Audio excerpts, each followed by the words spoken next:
Go.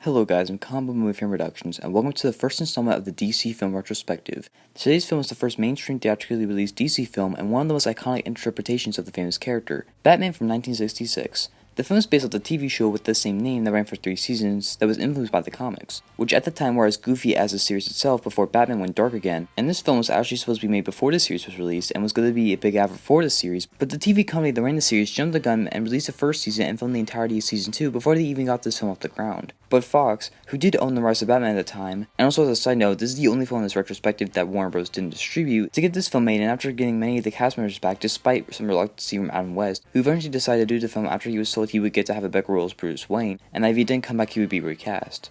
Sound familiar? Anyways, there were some other problems as well, such as the actress who played Catwoman in the series got recasted because she didn't know the film was being made at the time and signed on the other project before she knew about the film, and Cesar Romero, who played Joker, refused to shave his mustache, so the filmmakers tried to cover it up using paint. Ring any bells? Do you bleed? Anyways, the film was made and released in theaters in July 1966, and despite the series doing so well on TV, and also getting decent reviews, the film flopped at the box office, but did do well with rentals, and the sequel was cancelled due to the showrunners focusing more on making the third season than another feature film. But what do I think about it? Well, before we get into that, let's get into the plot. The film is set in between the seasons of the series, so the film starts with a rich guy named Commodore Schmidlab, who is sailing on his yacht as Batman, played by Adam West, and Robin, played by Burt Ward, get word that he might be in danger. So they get to the yacht, and as they approach it, it just disappears. Then one of the penguins' explosive sharks tries to protect Batman, but Batman has this bad shark repellent spray, as one of course always carries with them, as the shark explodes. It's revealed that Schmidlab was kidnapped by 4 of Gotham's biggest supervillains, who have teamed up to take over the world. The leader being Penguin, played by Burgess Meredith, Joker, played by Cesar Romero, Riddler, played by Frank Gorshin, and Catwoman, played by Lee Merriweather. Their plan is to use a new device they stole that can dehydrate people to just dust like their Thanos, like how they made the yacht disappear in the opening scene, and their main goal is to use it on the main members of the United World Organization who can't stop fighting, and hold the world basically hostage while also trying to defeat Batman and Robin. Another plan of theirs is to kidnap a billionaire and wait for Batman to save them. The billionaire they pick is actually Bruce Wayne himself, by Catwoman disguising herself as a Russian woman, but Bruce manages to fight his way out and get his suit back on. Other hijinks ensue, like Batman and Robin getting stuck to a buoy that ends up being a giant magnet, as Joker and Penguin fire torpedoes at the dynamic duo, but Batman stops them by using a soundwave device to destroy the missiles before they get to them. And also Riddler uses the missiles to launch them into the sky that spells out riddles that give the dynamic duo clues to the bad guys' next crime.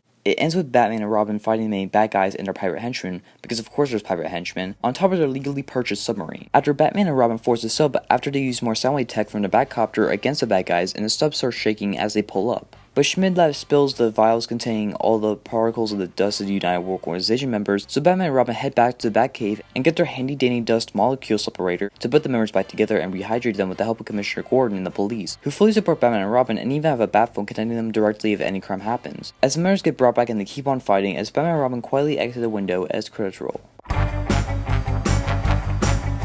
To start off with, this film is just plain fun. This movie is basically a parody of Batman way before Lego Batman and Teen Titans Go to Movies did, a parodying Batman as a character and its world. Everything is campy and the film is a straight up comedy, and it works. Adam West and Burt Ward as Batman and Robin provide just the right amount of comedic timing and somewhat serious delivery that doesn't feel forced or anything. It seems like these characters aren't in on the joke, and that's the genius of it. The film throughout has that fun energy from the absurd gadgets, some words were created exclusively for the film, to Robin's catchphrases, Holy superlatives, Batman!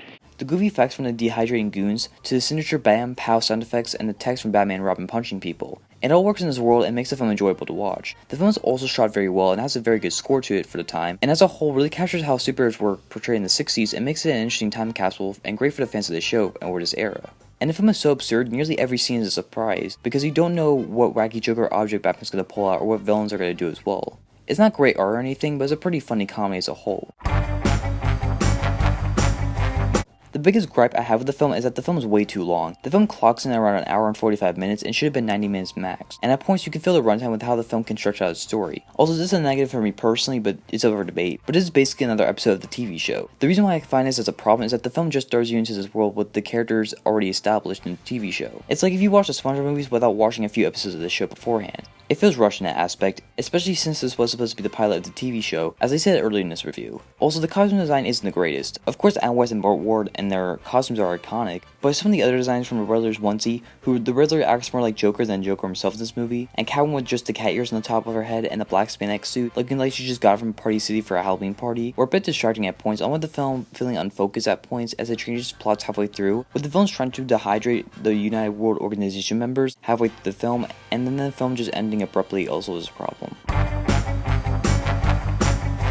Overall, Batman 66 technically isn't a good movie, but it's a blast to watch from its cheesy nature and over-the-top performances. Plus, with the amount of creative designs, random items thrown throughout the film to write Batman and Robin out of ridiculous scenarios with the villain's ridiculous plot, and so much more that can be found in one of, if not the corniest comic book film I've ever seen. What makes it work though is that the filmmakers know this and make it so the characters aren't in on the joke, making it feel genuine for how absurd the entire film is. Even if the film can feel rushed in many aspects, it is way too long and doesn't have the best substance for you having to watch this show to fully understand the characters and situations, but as a whole, it's a campy fun time and a good start to this retrospective. I give Batman 1966 a B, a 7.5 out of 10, and a renter recommendation. So that's Batman 66, what do you guys think about it? Leave your thoughts in the comments and please make sure to like and subscribe for more content. I'm Combo Movie Film Productions, and this isn't the last DC film to review because justice needs to be served.